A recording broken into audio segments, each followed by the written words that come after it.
Boa noite, queridos irmãos de Ideal Espírita. Que o nosso Mestre, Senhor Jesus, esteja presente aí no coração de cada um de nós nessa noite quente, né?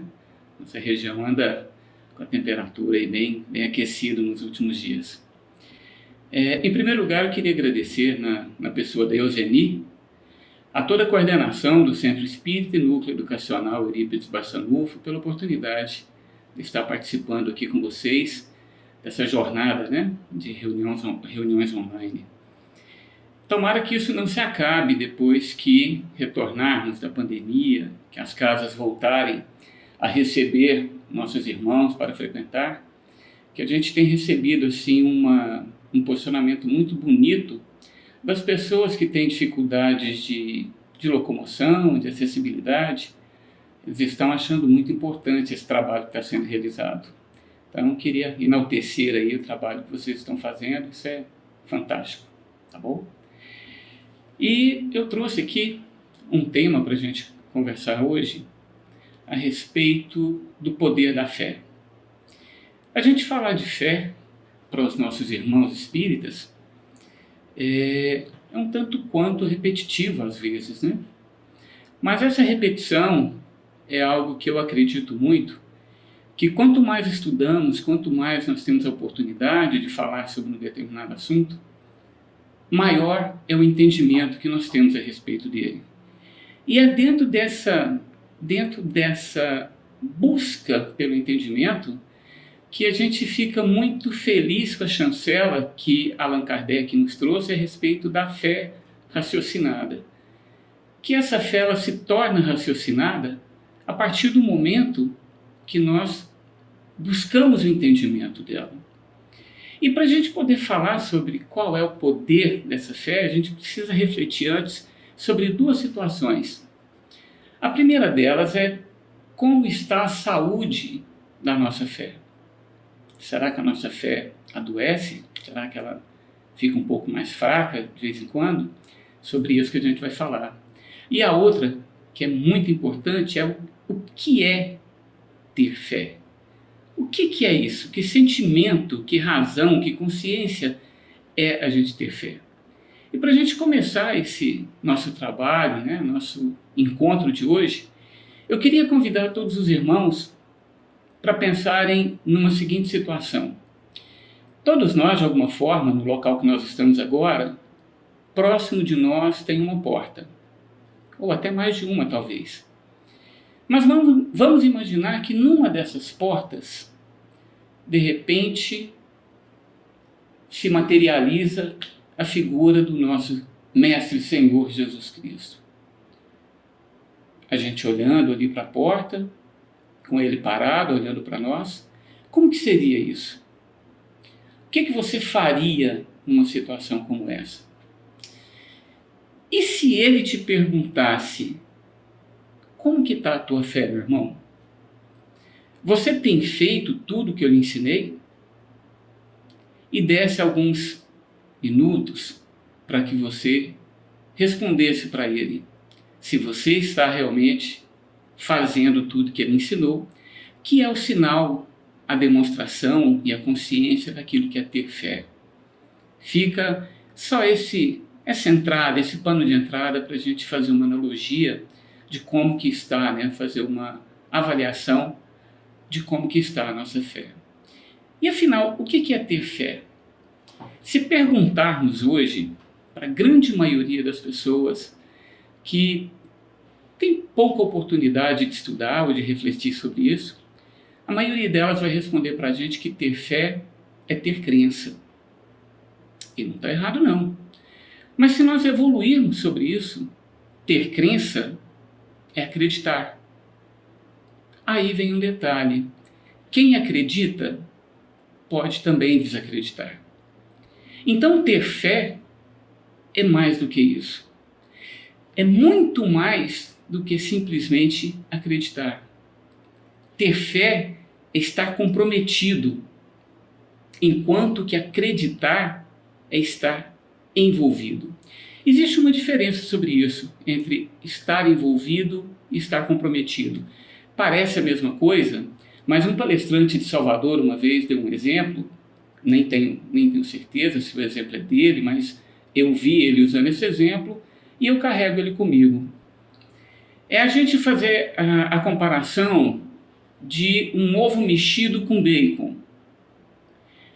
Tanto a galinha quanto o porco, eles participam desse ovo mexido com bacon. A galinha, ela colabora com o seu ovo.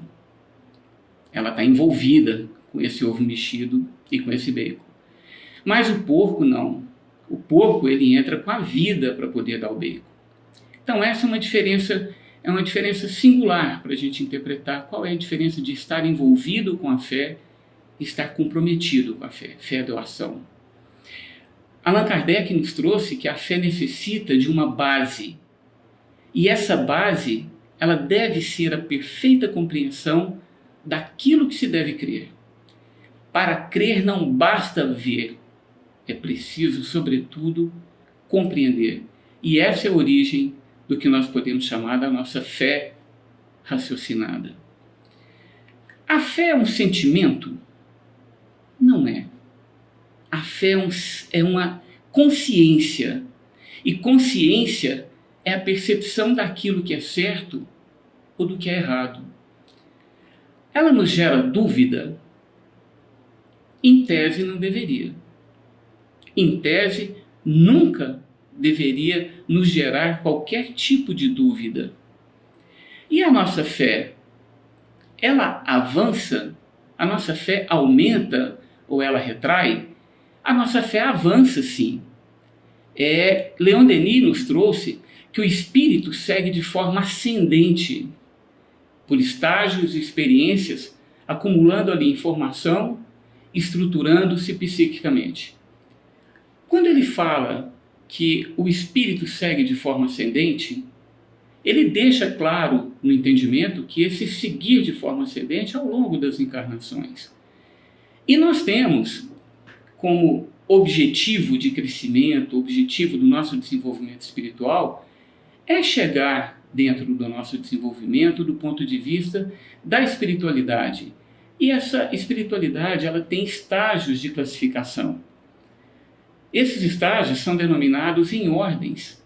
E nós temos 3 ordens para esse estágio de desenvolvimento. O primeiro deles, que é a terceira ordem, é os espíritos imperfeitos.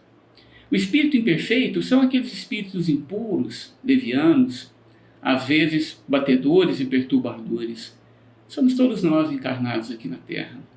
Nós temos a obrigação de estudar, como espíritas principalmente, para buscar esse desenvolvimento espiritual e moral. Na segunda ordem, passamos ali já para os bons espíritos, os espíritos benevolentes. Um grande exemplo de um espírito benevolente que nós temos fácil, para que nós possamos trazer aqui como exemplo, é o Chico Xavier, Maria Teresa de Calcutá. São pessoas que trouxeram para nós esse exemplo de benevolência e de espíritos de segunda ordem. E já os espíritos de primeira ordem são aqueles espíritos, já os espíritos puros, aqueles espíritos que não têm nenhuma influência da matéria, uma superioridade intelectual muito grande e não tem nenhum comprometimento e nenhum interesse, seja ele moral ou interesse material. Exemplo que nós podemos dar nesse espírito é Jesus Cristo. Nessa ordem é que nós temos o desenvolvimento da nossa fé. Na procura de nos tornarmos um espírito de primeira ordem, para que possamos um dia chegar no mesmo nível de poder conversar com o nosso Mestre Jesus, e aí, quando ele entrar por aquela porta e nos perguntar como anda a nossa fé, certamente nós vamos ter muito mais para poder conversar com ele. Eu não sei se o vídeo está sendo, se o meu vídeo está sendo transmitido.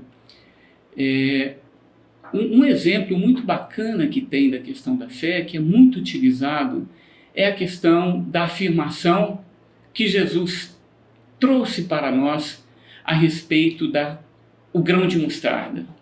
A gente sempre ouviu falar isso, né? Que Jesus afirmou que se tivéssemos a nossa fé do tamanho de um grão de mostarda, transportaríamos montanhas. Eu sempre tive a curiosidade, quando eu era mais novo, porque a mostarda que eu conhecia, até fazer uma determinada pesquisa, essa mostarda que nós usamos hoje como tempero, né? Ela tem mais ou menos aí 2 palmos, 3 palmos de altura. Então, dava aquela sensação que o grão da mostarda era pequeno e a mostarda também. Mas a mostarda que Jesus fazia referência na época em que ele nos trouxe essa frase magnífica, a mostarda era uma outra planta que existia na região.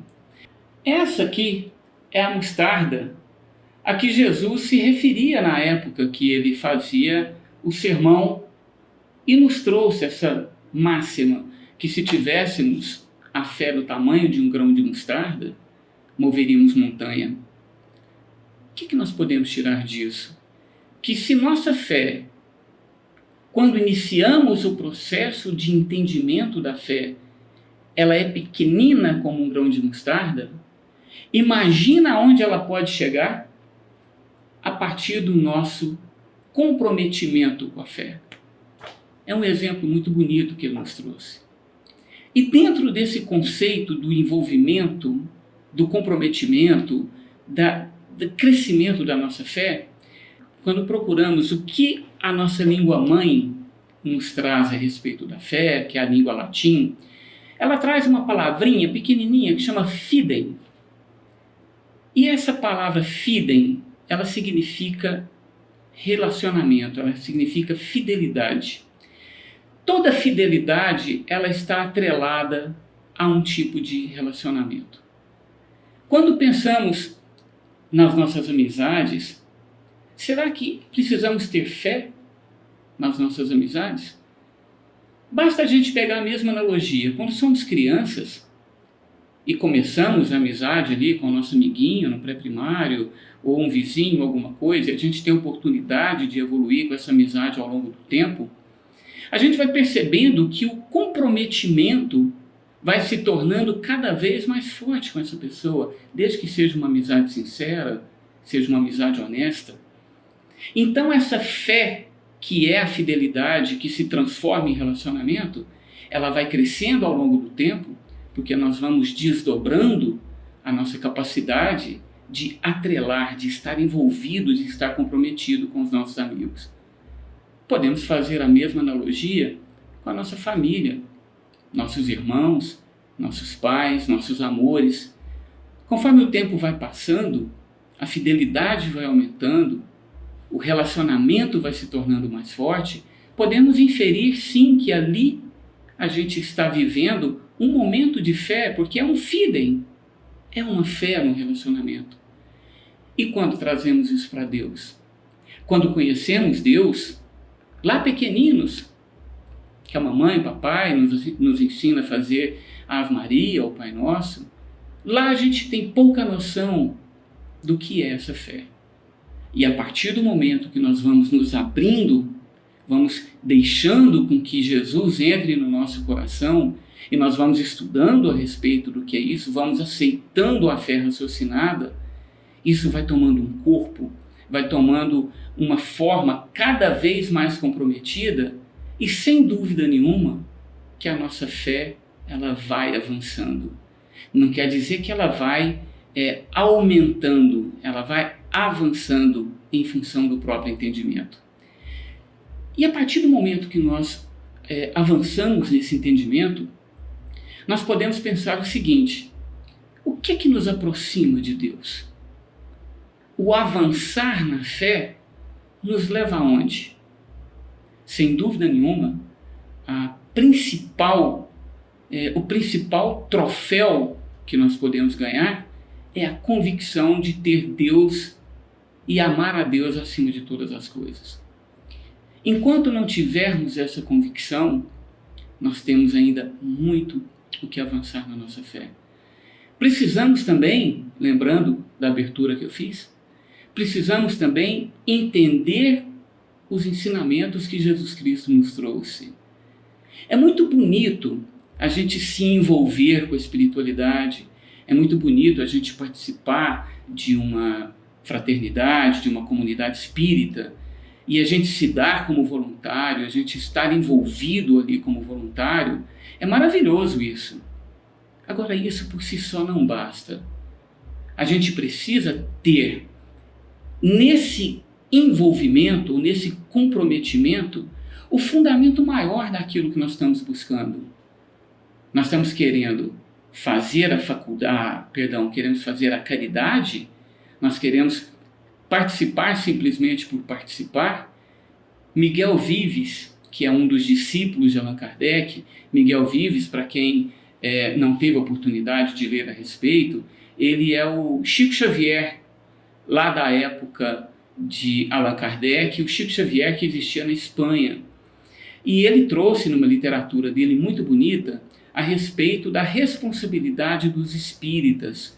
Vale a pena estudá-lo, é fantástico a obra que ele nos trouxe.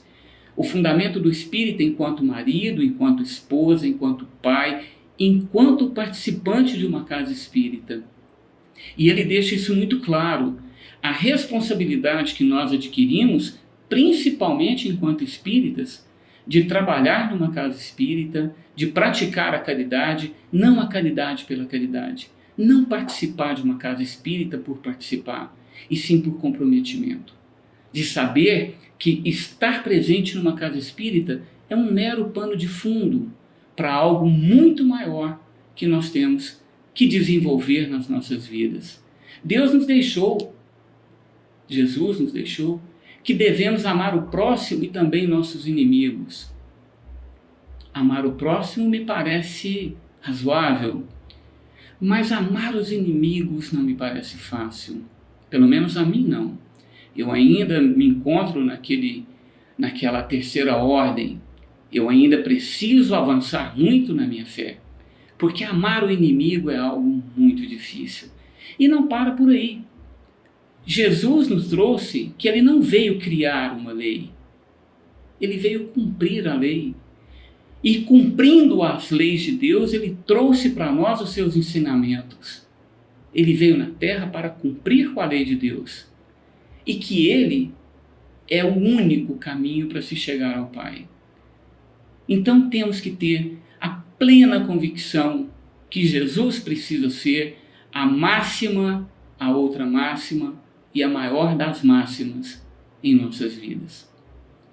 Outra situação muito importante da nossa fé é a forma como nós nos conectamos com a espiritualidade. E essa conexão, para a maioria de nós que não temos as faculdades da mediunidade ainda plenamente desenvolvidas, todos nós somos médiums, mas muitos de nós ainda não temos esse desenvolvimento.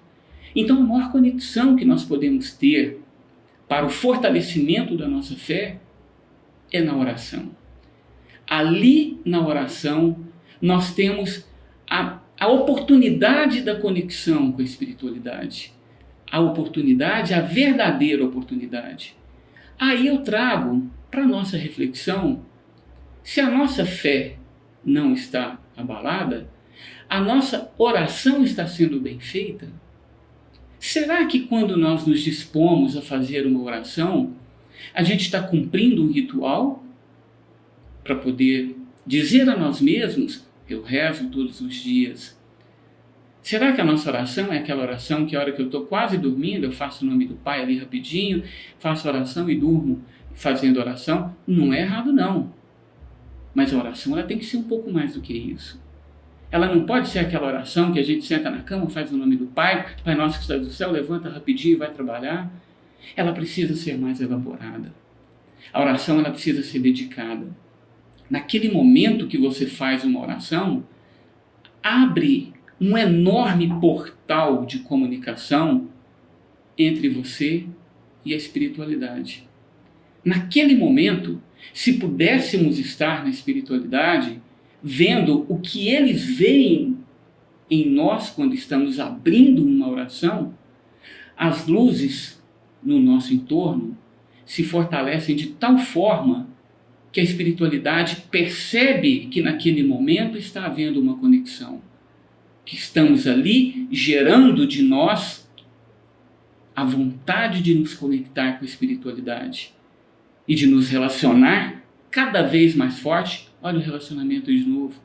Relacionar com o nosso mentor individual, nos relacionarmos com a espiritualidade superior, que é magnífica e está completamente à nossa disposição.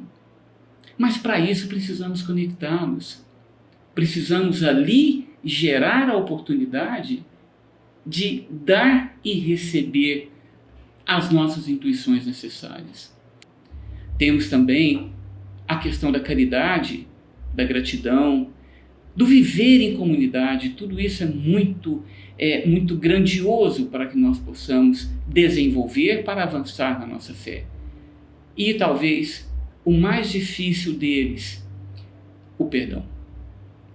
O perdão, na minha opinião, ele é aquele carimbo que você avançou na fé.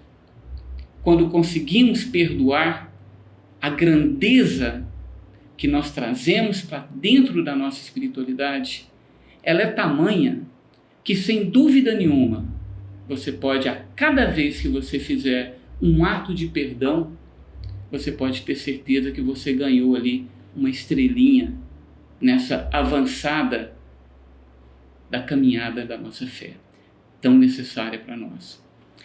Será que a nossa fé aparece quando as forças chegam no limite? Não deveria aparecer nesse momento. Ela devia ser desafiada. Nós estamos vivendo momentos aí de pandemia, às vezes problema no casamento, no trabalho, a saúde fragilizada. E nesses momentos, para muitas pessoas a fé aparece. Mas para nós, que estudamos a doutrina espírita, nesses momentos nós temos que sentir desafiados pela nossa fé.